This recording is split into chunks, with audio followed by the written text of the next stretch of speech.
Bueno, digamos que porque el conocimiento evoluciona, ¿no? Y desde que yo conocí Japón por Kurosawa, antes que nada, y luego, pues porque mi padre también me instruía a leer a Suzuki, Alan Watts y así, ¿no?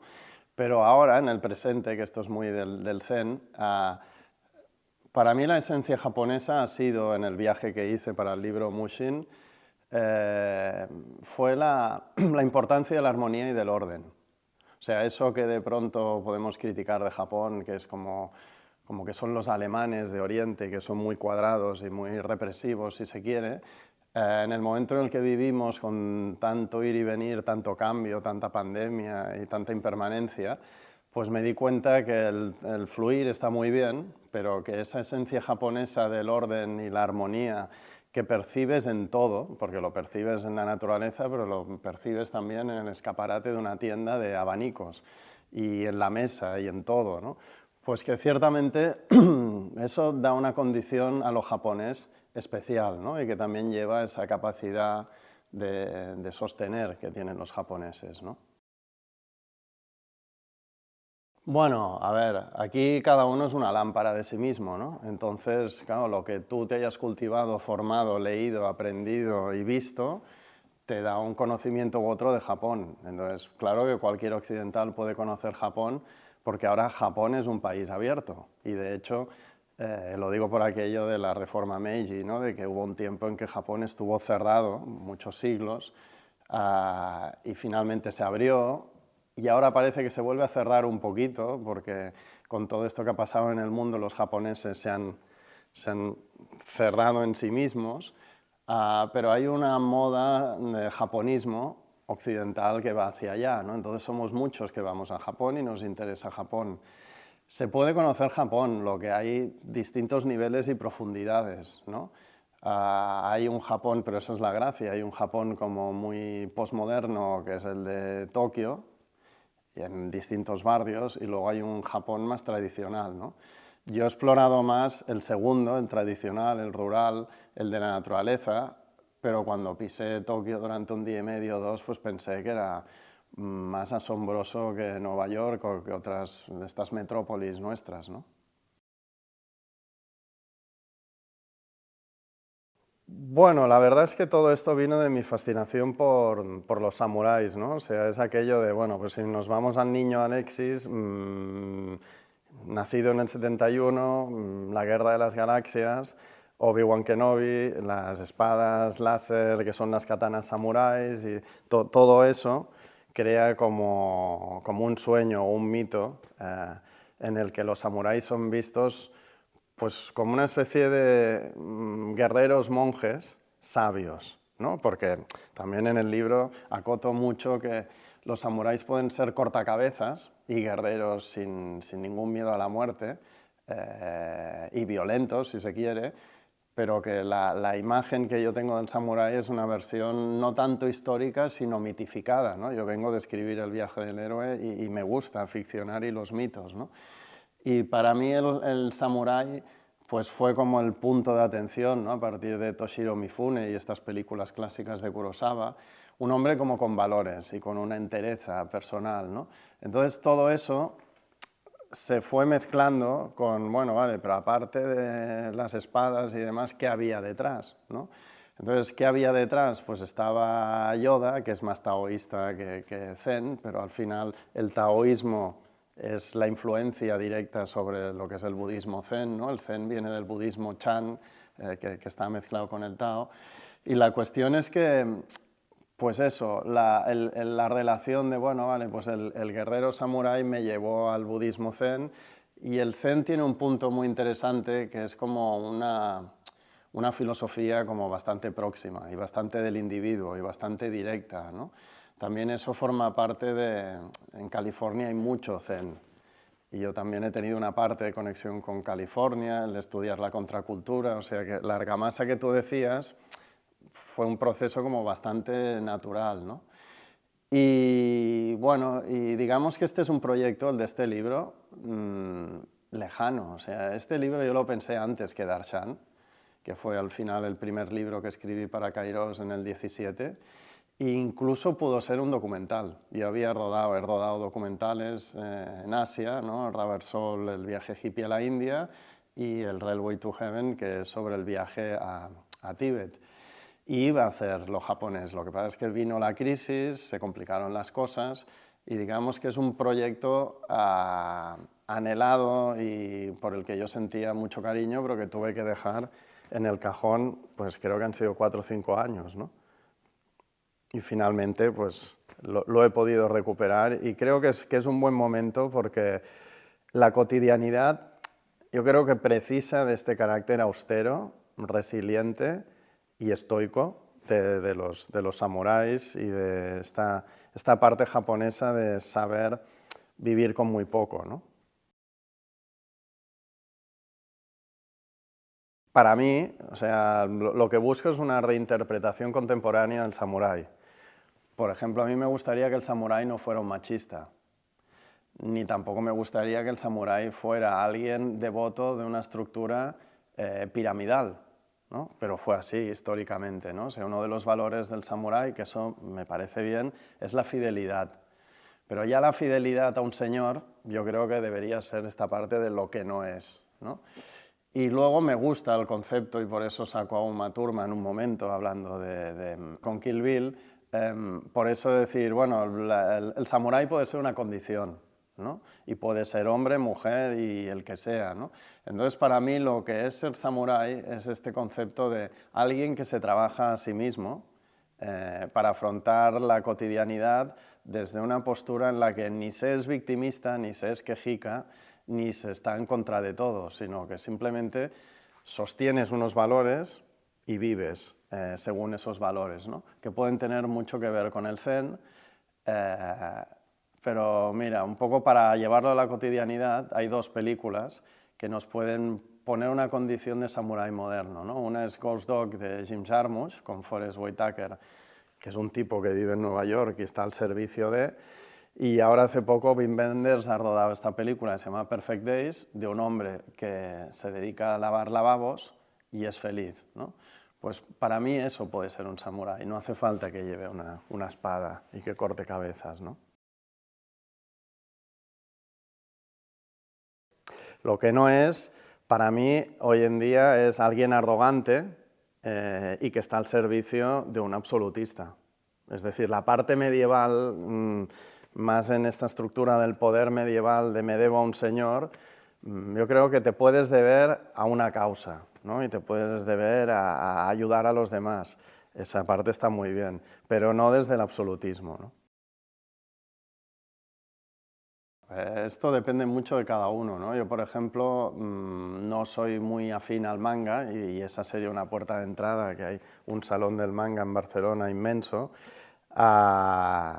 Todo y que, bueno, pues sí que he leído Rurouni Kenshin, ¿no? Que puede ser una aproximación más desde el manga.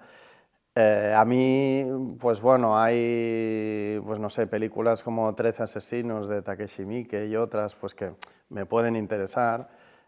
Kill Bill, pues que citábamos, pues es una aproximación pop divertida, pero claro, a mí lo que me gusta pues es, digamos que ese cine de los 50, 60 japonés, que tiene a Kurosawa, pues no sé, La fortaleza escondida, Yojimbo, Los 7 samuráis, y además de Kurosawa hay otros, pues no sé, hay el caso de los 47 Ardonin, que está rodado, pues hay varias versiones, ¿no? Todas en blanco y negro en aquella época, no la moderna, y que son también buenas aproximaciones.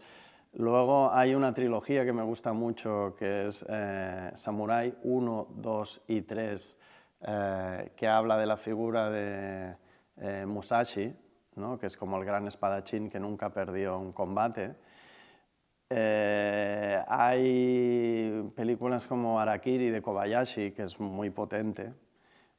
O sea que es un poco, pues todo ese cine japonés que la gente conoce a Ozu. Ozu sí que no trabajó tanto la parte samurái, pero eso, Kobayashi, Kurosawa, y luego está Mizoguchi, que es un grande y que hizo pues eso, la versión de los 47 Ardonins, ¿no? Pero, en fin, lo importante es que el samurái yo creo que está vivo como arquetipo popular y que hay muchas aproximaciones, ¿no? Y yo no solo iría a los samuráis, sino iría a leer pues, a Alan Watts, a Suzuki, a Deshimaru, todo eso que también tiene que ver con el Zen y que nos demuestra que todo se toca, ¿no? Ahora puede estar en boga los estoicos y el estoicismo y el Zen están muy cerca, ¿no? Por ejemplo. Samuráis directamente no lo tendría tan claro, pero con el budismo zen, o bueno, sí, o los samuráis como seguidores del zen, yo creo que es este punto de la austeridad, estar en lo obvio, quedarse en lo que es, ¿no? Ese dicho zen que es de Suzuki, de esto es lo que es, sin más, y no inventarnos historias, no irnos más allá y valorar simplemente lo que hay, sin más, ¿no? Que es un ejercicio difícil en este momento, porque yo creo que vivimos en unos tiempos de mente dispersa, de mucha atracción por muchos puntos, y por tanto los estoicos o los samuráis se van mucho a esto es lo que hay, no te vayas más allá, ¿no? Y la famosa historia de la inmediatez y el presente absoluto, ¿no? Pero es muy interesante el despojar de ornamentos la realidad y quedarte con lo austero, ¿no? Y ahí sí que también me gustaría añadir un punto que es, porque a veces nos venden lo estoico o los samurái como para que aguantemos lo que nos echen, ¿no? Y no, a mí también me gusta del samurái que es, perdona, yo defiendo unos valores y si tú me echas porquería y corrupción encima, lo combatiré y me quejaré, ¿no? O sea, también que haya el espíritu de rebelión, ¿no? Bueno, el Weekend Path es algo que viene del viaje del héroe. O sea, yo con el viaje del héroe tengo una relación muy curiosa, que es, pues primero leí mitología como niño, luego vi mucho cine, entonces llegó un punto en que yo ya era profesor de cine en la SCAC. Antes me había hecho el máster de escritura para cine y televisión en Bellaterra y tuve grandes profes como pues no sé, Jean-Claude Carrier y gente así, pero el caso es que cuando estaba en todo el tema de narrativa me apareció Campbell, ¿no? Y con la parte de mitología. Y yo había visto El héroe de las mil caras o lo había leído y demás, pero como es un libro complicado y denso, entonces llegó un momento que justo cuando empezaba a dar clases se me ocurrió que daba clases a Bayona, por ejemplo, y a gente así en primera promoción, y mi optativa se llamaba, ¿cómo era? Mitos y arquetipos en la historia del cine. Entonces ahí, hablando de mitos y arquetipos, pues empecé a dar toda esta parte del viaje del héroe, la teoría del monomito, todos los mitos son lo mismo, etcétera, etcétera. Y entonces como eso se empezó a fusionar con mi parte de viajero, pues me fue fácil ver que lo que se contaba en narrativa desde el viaje del héroe no era más que el viaje de nuestra vida y que a la vez que me iban haciendo la inquietud por la psicología y el mentoring y el ayudar, esto me vino también del SCA, que me pusieron de tutor de especialidad, de primero y segundo, de primero un tiempo y de segundo otro tiempo, veía como a 100 alumnos al año y allá me di cuenta que más que dirigir, si uno iba hacia guión, otro sonido, otro a, bueno, dirigir o recomendar, que lo que estaba era ejerciendo de ayuda a la gente joven que tenía pues, su llamada de la aventura y muchas inquietudes, ¿no? Entonces, esto me llevó pues, a formarme en terapia Gestalt, también hice algo de PNL y entonces por un googleazo, cuando a mí se me ocurrió, onda, pero esto puede ser una forma de ayuda y de terapia, pues descubrí que unos americanos llamados Robert Dills y Stephen Gilligan ya habían hecho el viaje del héroe en formato mentoring, ¿no? Entonces, como la vida son sincronías, fui a parar a que vino Gilligan a impartir en Barcelona, me formé con él, luego hice como casi un año y medio del coaching generativo suyo y total que por mi forma de ser algo polifacético, ¿no? Yo al final soy doctor en Historia del Arte y bebo de varios lados, pues decidí como fusionar un poco pues lo que es yoga, lo que es Gestalt, lo que es cine, lo que es storytelling y lo que es el viaje del héroe en algo concreto. Y eso es Wake and Path, ¿no? O sea, Japón me ha llevado mucho a la Gestalt porque el gran aprendizaje de la Gestalt es quédate en lo obvio. Es uno de los grandes aprendizajes. Lo obvio y el presente.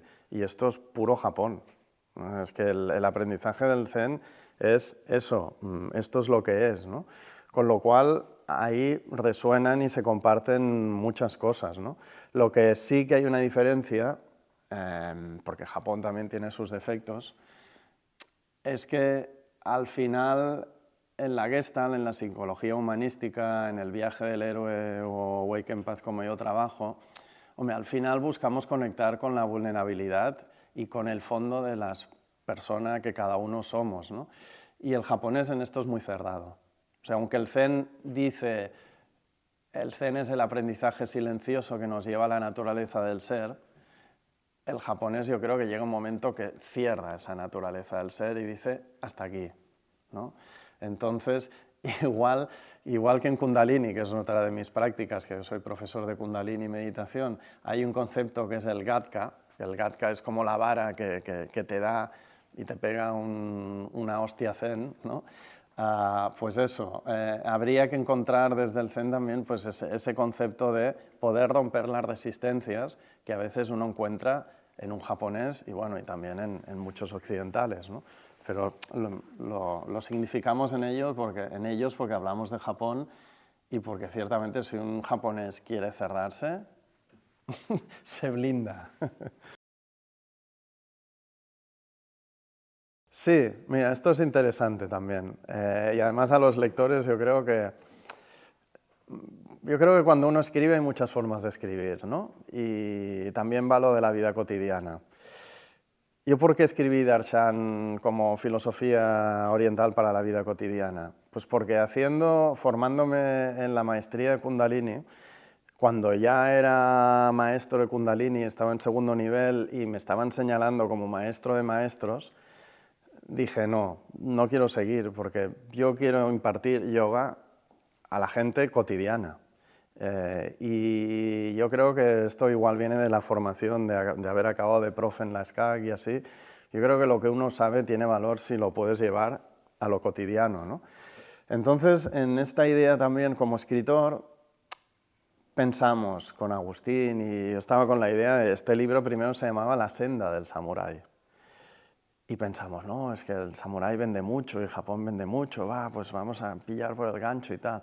Pero entonces cuando estaba empezando, pensé, ¿y qué pasa con las mujeres? ¿Y qué pasa con este gran público que al final leen las mujeres masivamente? Entonces pensé, claro, si ponemos la palabra samurái, de hecho hablé con amigas y demás y me corroboraron que, bueno, que sonaba pues como un libro para hombres. Incluso Anna Paniker dijo, pues vamos a hacer una cosa, lo vamos a dividir y haremos un libro para empoderamiento masculino que será el tuyo, Alexis, y entonces no sé qué. Y pensé, ya estamos como en el viaje del héroe y la estela del mito, ¿no? Que se hizo como una bifurcación. Y pensé, no, esta vez no quiero la bifurcación porque yo vengo de una madre feminista, me he criado entre mujeres y pienso que eso, que es muy importante también la condición femenina como lectora y en general en la sociedad, ¿no? Con lo cual empecé a pensar en que había que quitar la palabra samurái del gran titular. La hemos dejado en el subtítulo. El subtítulo, si lo mantenemos, es Budismo Zen y sabiduría samurái para la vida cotidiana. Pero entonces escogí una palabra llamada Mushin, que descubrí esta vez, porque la verdad es que esta palabra no la conocía anteriormente. Me gustó que tuviera un concepto parecido a Darshan, porque yo hice un pitching de este libro a Kairos diciendo, imagínate un Darshan japonés, ¿no? Y así es como salió Mushin. Y Mushin, al igual que Darshan, es algo que la gente no sabe lo que es, mayoritariamente. Entonces, este concepto de querer saber y qué quiere decir Mushin, ¿no? Y Mushin, que como en casi todo lo oriental puede haber varios niveles de interpretación, pero el nivel que a mí me interesa es el de la mente sin mente. El estado Mushin es algo que se aplica bastante a las artes marciales y al tema este de cuando tú entras en conexión con el campo, con lo que te rodea, vaciando la mente. Entonces, en el combate no es tu pensamiento el que dice y por tanto te haces previsible, sino que fluyes. Es también como esta idea del taoísmo de, ¿no? Pues, conectas con la armonía de la naturaleza o de lo que te envuelve y entonces desde ahí actúas, ¿no? Y pienso que como estamos en tanta mente, pues es bueno este concepto de la mente sin mente, que no quiere decir que no haya algo actuando, ¿eh? Es otro tipo de mente, es una mente pues, más del zen, que es pues, la intuición, la espontaneidad, ¿no? Pero también me gusta el concepto de, en vez de cerrarnos en nosotros mismos desde una mente que, al contrario, te abres y conectas con una mente universal o natural, ¿no? Y eso te inspira. Pues mira, yo doy, creo que son unas 6 clases, entre 6 y 7 clases de yoga y meditación a la semana. Con lo cual, en las clases de yoga, toda la parte que hago de meditación, pues tiene mucho de meditación zen, ¿no? Porque al final puedo hacer preparativos, a veces meditamos con mantras, a veces meditamos con respiración, pero tiendo a acabar pues, en ese silencio del zen y les enseño la variante pues, del Soto Zen y el Rinzai, ¿no? Y eso pues, lo aprendí lo conocía de antes, pero bueno, en el viaje volví a repetir y comparé. Y bueno, tampoco la diferencia es abismal, no se podría enrollar más, pero en una meditas de cara a la pared, pegado a la pared, y en otra meditas pues mirando un punto fijo en el suelo, ¿no? Pero digamos que yo en mi práctica de dar clase también soy un profesor que no dicto.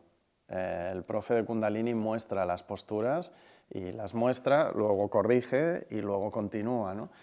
Y por tanto, pues cuando ejerzo, estoy por un lado trabajando el cuerpo y la mente para llegar a ese estado y acabamos en la parte de meditación zen, ¿no?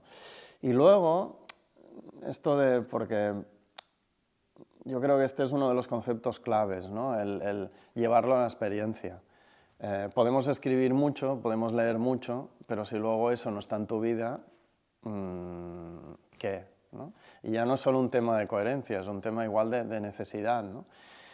Y yo, por ejemplo, en mi vida, últimamente, estoy tratando de poner mucho más orden y de también acotar mucho las cosas. Puedo hacer muchas cosas, ¿no? Y la gente te dice, no, estás que no paras y no sé qué, pero trato de ese orden y esa armonía japonesa de decir, ahora estoy en esto, ahora estoy en aquello, los lunes escribo, los miércoles escribo, los viernes escribo, los martes y los jueves imparto.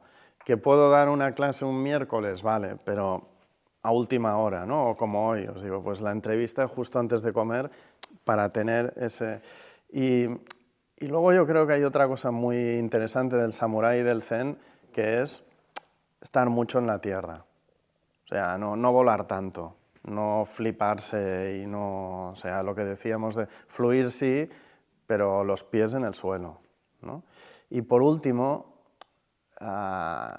como esta parte de historiador del arte y demás, me fascina la estética japonesa. O sea, el cuidado pues es importante el entorno en el que estás, ¿no? Porque si está desordenado o es feo, tú estás desordenado y eres feo, ¿no? Y sin llegar al narcisismo, porque es también un concepto como más de vete a lo esencial y no te compliques, ¿no? Sí, digamos que, hombre, la iluminación no la encontramos ni la buscamos. En el Zen se habla mucho de momentos de Satori, que son como de momentos brillantes de espontaneidad. Tal vez tuve alguno.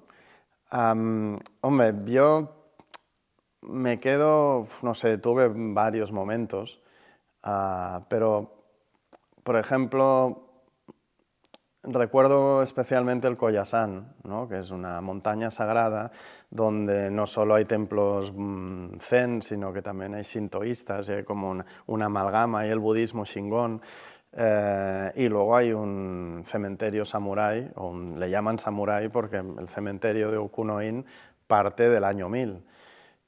Pero claro, es que aquello es un paisaje con unos árboles, unos cedros tan inmensos, y hay una energía de la tierra, de reposo, de calma, pese al turismo, porque obviamente es un lugar turístico y así, ¿no? Pero tengo como dos recuerdos, uno de levantarme al amanecer para ir a la ceremonia que hacen los monjes en el templo de Okuno-in, y eso, y ver cómo amanecía y andar yo solo por las calles primero y luego ya adentrarme en lo que es el bosque y ver las lápidas, ¿no? Y todas aquellas lápidas que son muy bonitas, pues me crearon como esta sensación de que somos llamas de un fuego inmortal, que estamos de paso, que todo eso son gente, piedras que hablan y que están vivas y que pasaron por la vida y se fueron, pero ahí están. Y no sé, fue como una comunión especial con este sentido de la eternidad, ¿no? De que los meses y los días son viaje, el año que se va es eso, es eterno, es tiempo, y es esta sensación de que, bueno, que estamos de paso y que mejor aprovechar, ¿no? Entonces yo creo que ahí en el Koyasan hubo como este momento así de lucidez. Y luego, tal vez en Kanazawa, que era un destino al que no iba a ir, y de pronto supe que había casas samuráis y el barrio geisha,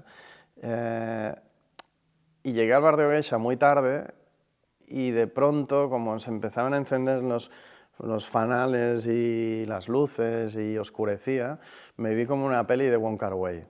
Y como soy tan cinéfilo, me fascinó, ¿no? Era como algo no esperado, ¿no? Y de pronto también me dejé llevar un poco hacia la montaña y empezaron a aparecer templos, y bueno, al final me fui porque iba solo y pensé, bueno, ahora no te pierdas por aquí arriba. Me vino la parte más estoica o japonesa de la austeridad de no te líes, céntrate, y regresé, ¿no? Pero sí, sí, eso también fue un momento importante, ¿no? Y bueno, y luego es bonito el contacto con la gente.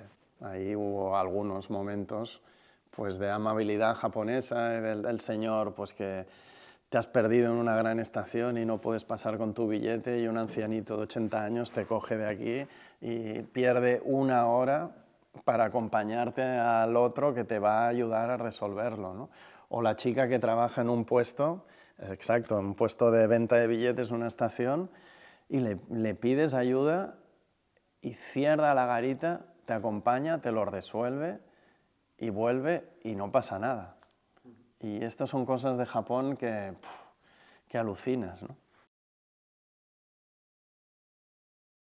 Bueno, normalmente la importancia aquí sí que la marca la historia, ¿no? La historia y un poco el sentido mitológico, pero Eheiji es uno de los primeros templos de la vertiente Soto Zen, que es la más conocida mundialmente, y es donde pues, empezó el maestro Dogen, y yo siempre había querido ir a Eheiji e incluso dormir.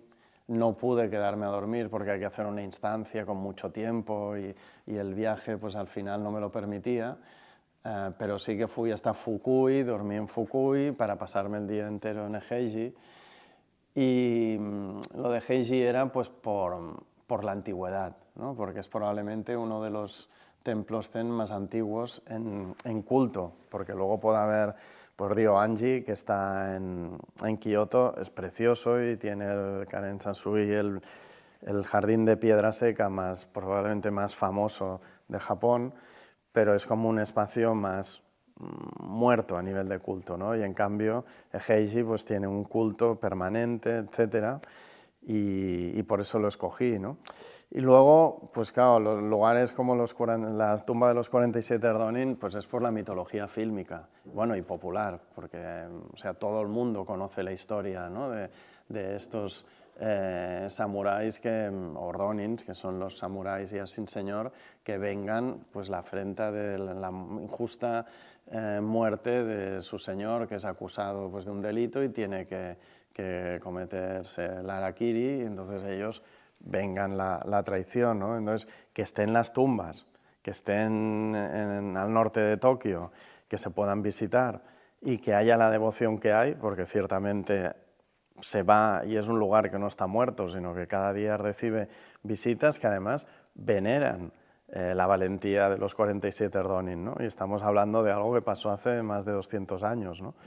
Pues bueno, hay lugares como este o como por ejemplo el castillo de Himeji, la Gran Garza Blanca, que es uno de los grandes castillos de Japón que se han mantenido más como, pues como fueron, ¿no? Porque muchos fueron machacados y reconstruidos, ¿no? Y ahí pues vas pues porque es de los más antiguos que quedan o porque sabes que Kurosawa rodó alguna película con este castillo de Meiji de fondo, ¿no? Y otros destinos, como decía, pues yo que sé, Kanazawa o algún otro, surgen espontáneamente, ¿no? Hay uno que debo citar, que fui a Nikko porque había una procesión samurái, que se hace 2 veces al año, la de primavera y la de otoño, y lo hice coincidir para estar en la de otoño, ¿no? Aquí busqué, como en Darshan, simplificar el conocimiento.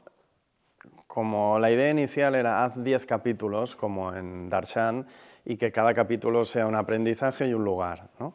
Aquí, como todo esto tenía que ver con Japón, pues lo fui centrando en Japón, y lo que me ayudó es cuando estaba a mitad del libro, de pronto dije, mira, incluso todavía lo puedo como ordenar más, y lo ordené pues por ética, estética y espiritualidad, ¿no? Entonces esto crea 3 bloques y dentro de cada bloque, pues al final, ahora hablo de memoria, creo que no fueron 10, sino que al final el libro diría que tiene 12 puntos, que me fui un poco más allá.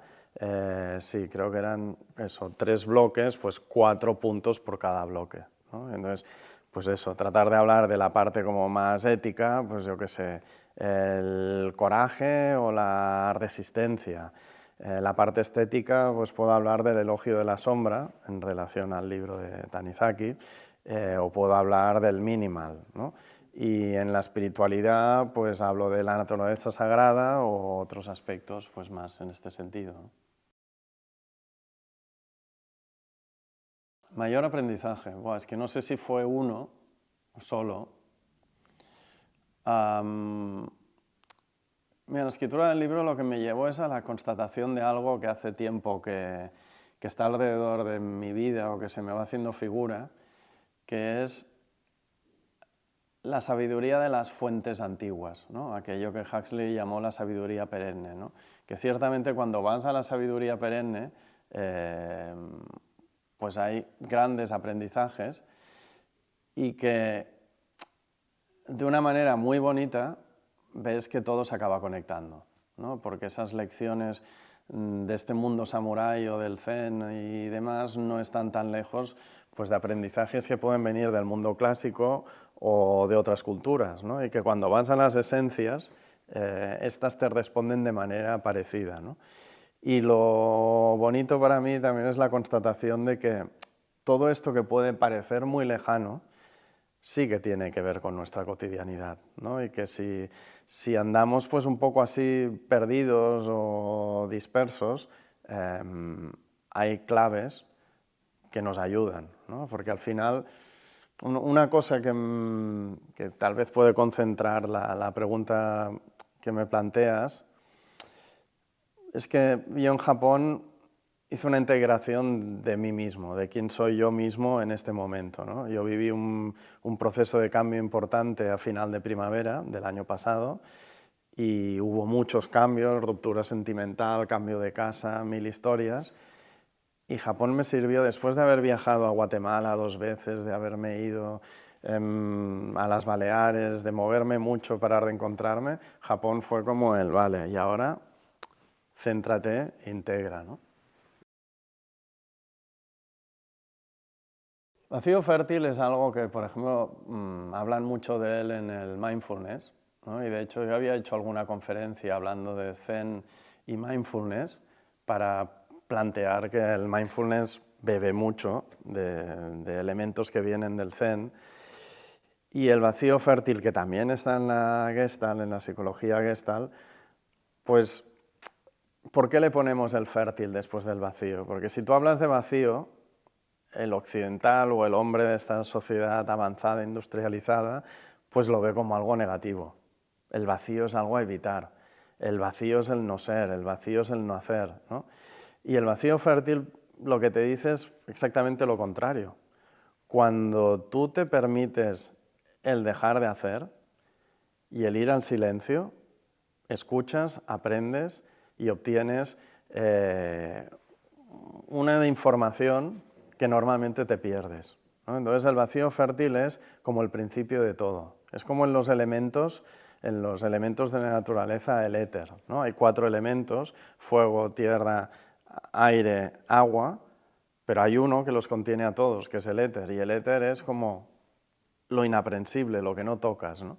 Pues es esta idea de que si vamos ahí, a ese espacio, fertilizamos muchas cosas, o hay muchas cosas que fertilizan, ¿no? Bueno, por ejemplo, mira, ha salido esto del samurái y el ronin, ¿no? Pues samurái es el guerrero que está al servicio de un señor y que, digamos, pues su vida tiene sentido a partir de que hayan guerras y que haya que defender, ¿no? Luego está el ronin, que es una figura que a mí me gusta mucho, porque viene a ser el vagabundo del Dharma de Kerouac. Es decir, es el samurái que ya no está al servicio de nadie y que, por tanto, es un individuo que vaga en busca de trabajo. Se puede leer como un cazarrecompensas del western, o se puede leer como alguien, pues eso, que vaga en el Dharma, ¿no? Ya que aparece el término Dharma, pues Dharma es esta noción que viene del hinduismo y que está en el budismo y que llega al Zen, que es el propósito vital, ¿no? Lo que Francesc Miralles y demás pues también llaman Ikigai, ¿no? en japonés, pero el Dharma es que tú conectes con tu esencia de lo que has venido a hacer en esta vida, ¿no?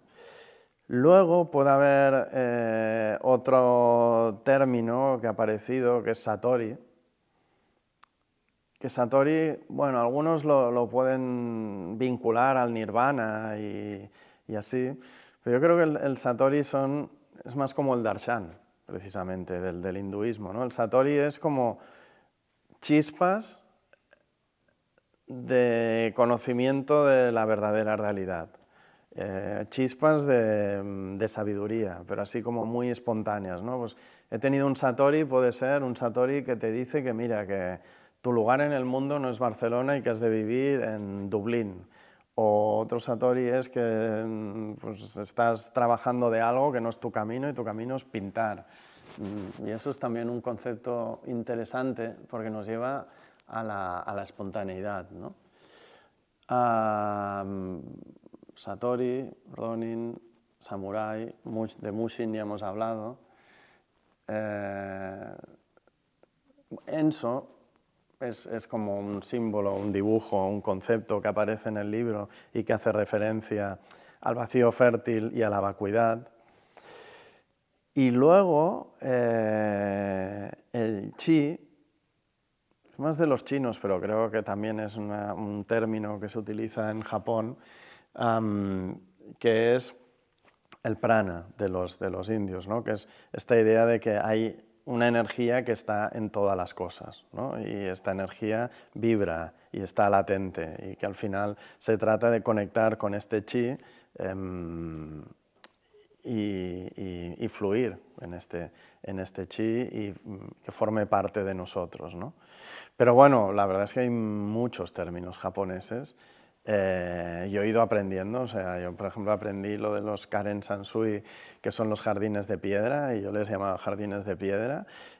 Luego mira, ahora viendo una película que me ha gustado mucho y que la he citado, la de Wenders, aprendí un término que no lo he podido poner en el libro, que es komorebi, que es la acción o el arte de disfrutar contemplando la luz del sol filtrándose entre las hojas de los árboles.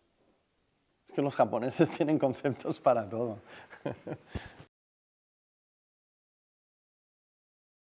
Hombre, yo ahí me voy a un profesor que tuve de Bernat Muniesa, profe de Historia Contemporánea y que era así como muy rebelde y de este tiempo de la contracultura, y que a mí me enseñó que cuando eres profesor y cuando estamos aprendiendo en la vida, al final de lo que se trata no es de recabar información, sino de tener la capacidad de relacionar, ¿no? Y yo pienso que lo importante con todo este mercado de la espiritualidad y demás es que tú puedas tener suficiente capacidad de hacer un filtrado y de ir asimilando lo que vas aprendiendo, lo que vas experimentando y creando como estos puntos de conexión, ¿no? Lo que pasa es que en la cultura actual de las prisas y de pues, todo esto que ya sabemos en lo que vivimos, pues es todo como las píldoras rápidas y fáciles y los puntos y no sé, no es por criticar, pero hay esas formas pues, de trabajar que es como las 10 pautas para ser feliz, los 8 puntos para dejar de sufrir, los otros no sé qué. Bueno, yo creo que lo que ayude a destilar, vale, pero tampoco nos pasemos, porque al final esto no son recetas de farmacia, esto son cosas que tienen una profundidad, ¿no? Entonces, tampoco tendría como un consejo para los lectores de decir, mira, es mejor que te quedes en una cosa y te concentres en eso y hasta que no sepas de, no sé, pues del yoga o del zen o de la cultura sufi o del otro, no te vayas al siguiente, ¿no? Porque hay gente que le va muy bien picar un poco de todo, hay gente que se pierde completamente y luego, claro, también está esto de que hay un mercado espiritual y luego hay mucho ego espiritual. Y hay gente pues, que son más superficiales, otros que son más profundos, y yo creo que en la vida el aprendizaje es pues, ir encontrando los maestros, ir encontrando las fuentes y no perder nunca un poco ese punto de humildad, por un lado, y la curiosidad, ¿no? Sí, yo creo que la esencia del libro está en una forma de empoderarse desde el centro y equilibrada. Es decir, hoy en día se utiliza mucho esta palabra y empoderarse es irse a los extremos, tal y como la veo en estos tiempos, ¿no? Entonces, empoderarse no es ponerse en contra de un colectivo, de otro, o a favor de un territorio y en contra de otro y cosas de estas que vemos. No es polarizarse, sino este empoderamiento que tiene el samurái y que del que también nos habla el Zen, es un empoderamiento de sentir que tienes derecho a ser la persona que eres y a desprenderte un poco de toda esta parte del tener, ¿no?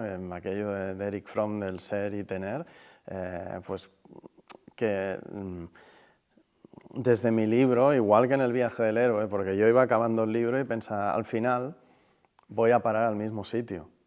Y no es que esté haciendo el mismo libro, es que la fuente esencial de lo que creo es la misma, ¿no? Entonces yo creo, y esto igual también viene de ese tiempo de los hippies y la contracultura, que puede ser denostado o no, depende, pero que es, sé tú mismo y sé auténtico y busca esa raíz tuya y de la autenticidad. Entonces todos los medios que te ayuden a llegar a eso son buenos, pero no seas el que quieren las redes que seas, o tus papás, o los trabajos o demás, sino ir un poco a esta esencia de quien uno es y tampoco creyendo que eso implica ir a la iluminación, ni implica ir al sufrimiento, ni cosas de estas, ¿no? Aunque ciertamente el autoconocimiento, pues bueno, tampoco es un camino de rosas, hay de todo, hay momentos que estás aquí abajo y momentos que estás arriba, ¿no? Pero ahí los samuráis y el zen pues, nos ayudan a, bueno, témplate, ¿no? O sea, vale, no, las cosas no son tan extremas, ¿no? Hay esa vía del medio que puede ser muy interesante, ¿no?